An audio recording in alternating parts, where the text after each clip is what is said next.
Guthrie here. We have been learning about spring this week, and for our science, I'm outside on this beautiful spring day. We are going to make a rainbow.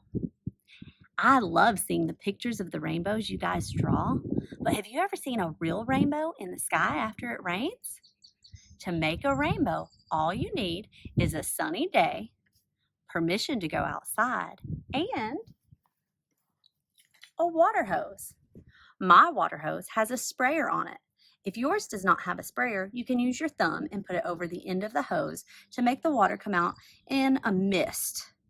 Now, to make our rainbow, the first thing we're going to do is turn our back to the sun like this.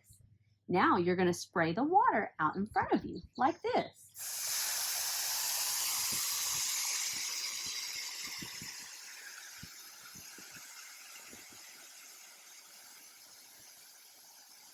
The water from the hose does the same things that rain does to make a rainbow in the sky.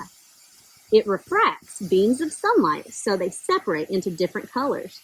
Refraction is when light bends because it passes through a different material, like when it goes from air into water. You can see the rainbow near the water. The rainbow we have made is much smaller than what you might see in the sky.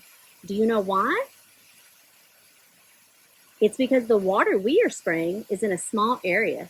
If there were more drops of water for the sunlight to pass through, you would see a larger rainbow.